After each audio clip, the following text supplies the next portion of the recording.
Not that song. Mike's Daily Podcast. Episode 1469 was the summer of 69. I am your host, Mike Matthews, here at Cafe Anyway. Hey, we got an extra fan to the Mike's Daily Podcast page on Facebook. Woo! That's wonderful. Today, we'll hear from Shelley Shuhart, Floyd the Floorman, and John Deere the Engineer. Mike's Daily Podcast. And if I sound a little tired, it's because we had our company lunch yesterday. Mike's Daily Podcast. We do a company lunch, and it's awesome because our receptionist, who's also an on-air personality, she does something you can't resist, and that is she makes delicious food. And yesterday she made stroganoff. My word now to rhyme with that would be off. Mike's Daily Podcast. Brain is off. It's on, it's off. Stroganoff.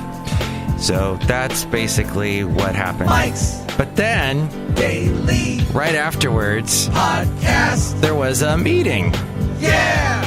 And what happens is when you have a meeting right after an enormous lunch like that, it's very difficult to get through said meeting. And the meeting took a lot longer than it should have because of the food coma we were all experiencing. But I really don't like... You could just walked in. I don't like meetings. I do not like them. I know it's a part of corporate America. When I was a program director in Alabama, I had to do a Monday morning meeting every week. And it was always like, you guys need to stop doing this, and you got to start doing this. But the guy that who ran the meeting back when I was a program director, look who else walked in, for Cumulus, he would treat us like children, like little kids. And the guy that carried out the meeting yesterday, he did it like a professor, because he was cleaning his glasses the whole time he was doing the meeting. No, not in a maniacal way. He was just cleaning his glasses, and he did it much better than the guy back in Alabama. Oh, boy. But I used to dread those Monday morning meetings. Anyway, a bunch of people walked in. Cafe Anyway. Anyway. Hello, Mike Matthews. It's Shelley Shuhart, the good chef supervisor. Oh, my God. And here's today's podcast picture. I hate the Monday morning meetings you have with all of us here at Cafe Anyway. Well, I want us all to be on the same page. And there are some things going on around here, quite frankly, that I think are being things dropped in through cracks. And I think I need to address. We need to have them all addressed. Look who else is here. Hello, Mike. This is Floyd the Floorman. And this is John Deere, the Engineer. Mike, we're going to walk right out right now if you're going to have this stupid meeting. Well, all right, I won't. That's okay, we're gonna leave anyway. Wow, they left through the big door. Okay, well, it's just you and I then, and all these people that we're hearing in the background. The Cafe Anyway podcast picture for Mike's Daily Podcast today is, it's another Halloween picture. And this is kind of an odd one. So somebody had one of those inflatable, those inflatable Halloween things are big. They've been big for the past couple of years. You know, you light them up, they light up, and they get filled up full of hot air. Like many a talk show host, as you know, they get filled up, and they look awesome in the front yard. Well, this thing has been deflated. It's a ghost or something. It's deflated, and it's lying on the front yard of someone. So check that picture out. It's kind of funny. MIKEs-DAILY-PODCAST.com. And you can also help out the show through the Amazon link at MIKES-DAILY-PODCAST.com. I was in the process of buying some shoes recently, and when I went to check out on Amazon.com, I first went to MIKES-DAILY-PODCAST.com to do that. And I clicked on the link. But then I realized that something was wrong with my order, and I had to cancel. And, well, now I don't have the shoes. But if I had gone through the order, I would have shoes now. Oh, by the way, I got a mail, a jury, I never, ever got picked for jury or had to show up for jury duty till I moved to the Bay Area. I've lived in California all my life. I lived in Alabama for 2 years. In Alabama, never got jury duty or got keep your eye out for, you have to check in on this particular date to see if you're going to be on a jury for jury selection, jury summons. But here, as soon as I moved to the Bay Area, I've lived in the Bay Area for 9 years now. Nope, 8 years. Just about every year I've gotten a jury summons. So now my new one, though, this is a different one. It's not you're on call for this one day and you got to check in the night before. I'm on call for a whole week. So I got to talk to the people at my full-time job about that, because that's going to be an issue. The point where we veered to the left and veered to the right on this show today. I don't know where we are now. Oh, the Amazon link. And yeah, so check that out. MIKEs-DAILY-PODCAST.com. There's also the PayPal on there. And all the other past podcasts, past shows, interviews, which I've now almost completely alphabetized. You can hear some interesting musicians I've talked to and artists, guests of all kinds, and authors. Hey, I was a guest on a show that will be heard on KDOW this weekend at 2:30 on Saturday and at 1:30 on Sunday. So if you want to hear me live on the airwaves in the Bay Area, you'll be able to tune in to AM 1220 at 2:30 on Saturday and 1:30 on Sunday. This is in the afternoon, not in the frickin' morning when I'm usually asleep.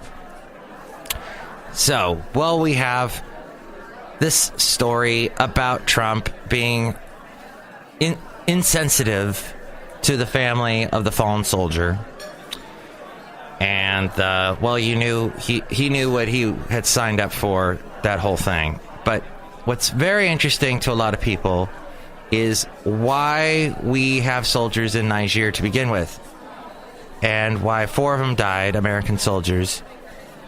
And so lawmakers on Capitol Hill are still searching for answers about that. Joint Chiefs of Staff Chairman General Joseph Dunford said yesterday that U.S. troops waited an hour after the ambush began to call for help. He said it took an additional 60 minutes for French air power to arrive on the scene, but then it was too late for the 4 Americans. CBS's the Major Garrett of CBS News reports that from President Donald Trump's earliest days in office, he has urged field commanders to carry out more counterterrorism operations, all the while promising minimum second-guessing from Washington. But with Senator John McCain and others calling for more information and hinting at investigations, that approach may be meeting its deadliest and most politically hazardous test in Niger, according to Major Garrett. President Trump ignored questions on Monday about that mission, but Dunford, his top military advisor, denied the Pentagon was withholding information. I think we do owe the families and the American people transparency in incidents like this, and we intend to deliver just that. He called the incident complex. He did release some basic details of the attack, saying that on October 3rd, a dozen U.S. soldiers joined more than 24 Nigerian fighters on a mission north of Nigeria's capital, Niamey. A day later, the group came under attack from approximately 50 militants, described by Dunford as well-trained and well-equipped, and associated with or inspired by ISIS. Gunfire raged for an hour before the Americans radioed for help. Within minutes, a surveillance drone was overhead, but it was another hour before French air cover arrived. Now on to the Russia's new obsession with YouTube. When the state-backed Russian news channel RT became the first news organization to surpass 1 billion viewers on YouTube, yes, the first news organization to surpass 1 billion views, This was in 2013. It marked the achievement with a retrospective of its most popular videos and special guest, one of the Google-owned site's senior executives. Robert Kunkel, a YouTube vice president who has since become its chief business officer, joined an RT anchor in studio where he praised RT for bonding with viewers by providing authentic content instead of agendas or propaganda. But now, as investigation in Washington examined the scope and reach of Russian interference in the U.S. politics, the once cozy relationship between RT and YouTube is drawing closer scrutiny. YouTube, the world's most visited video site, owned by one of the most powerful and influential corporations in America, played a crucial role in helping build and expand RT, an organization that the American intelligence community has described as the Kremlin's principal international propaganda outlet and a key player in Russia's information warfare operations around the world. While Kremlin-aligned agents secretly built fake Facebook groups to foment political division and deployed hordes of Twitter bots to stoke criticism of Hillary Clinton, RT worked out in the open, bolstered by one of the largest online audiences of any news organization in the world and a prominent presence on YouTube search results. This according to the New York Times. And according to CNN, Facebook is facing more questions over Russia-linked ads. This time in England, British lawmakers have asked the company to provide information on ads purchased by the Russian-linked Facebook accounts around June's general election and last year's Brexit referendum. The chair of the Digital Cultural Media and Sports Select Committee, Damien Collins, has requested details including how much money was spent on ads, how many times they were viewed, and which Facebook users were targeted. He wrote to CEO Mark Zuckerberg last week, framing his request as part of an inquiry into fake news and the role of foreign actors abusing platforms to interfere in the political discourse of other nations. It was made public, this letter, on today. Facebook confirmed it has received the letter and said it would respond once we have the opportunity to review the request. Facebook is just down the street from me, basically. Pretty darn close. And finally, you might not need an extensive sensor network or a host of volunteers to detect earthquakes in the future. In fact, the line supplying your internet access might do the trick. Researchers have developed technology that detects seismic activity through jiggling in the fiber optic lines. This according to Engadget. Laser interrogators watch for disturbances in the fiber and send information about the magnitude and direction of tremors. The system can not only detect different types of seismic waves and thus determine the seriousness of the threat, but spot very minor or localized quakes that might otherwise go unnoticed. Fiber-based detection isn't strictly new, but it previously centered around acoustic sensing that required wrapping them in cement, sticking them to a surface, or otherwise making sure they contact the ground to make it easier to spot impurities in the signal. Now, wasn't this something they were doing up in Napa Valley, actually? They were putting these in the ground, and it was going to be very costly. Oh, this is something I heard on Cross Current on KALW. That's right. They were talking about what they would need to do to create a huge system of, or maybe this was on NPR, whatever. It was all over the state of California what they would need to use, a very costly system that require all these things to be stuck in the ground. And I guess we could do it also with fiber optics. You can use existing fiber lines housed in plastic pipes. It should be considerably easier and cheaper to implement these detectors, according to Engadget. As we go outside a cafe anyway, we're bringing Mike's Daily Podcast somewhere in Podcaster Valley. And after I heard the news story, oh, you know what? Actually, it was on To The Point with Warren Olney. No, it was on The Economist. I listen to a lot of podcasts. The Economist Radio, that's actually from England, from The Economist magazine. They do their own podcast, which I listen to. They do a daily podcast.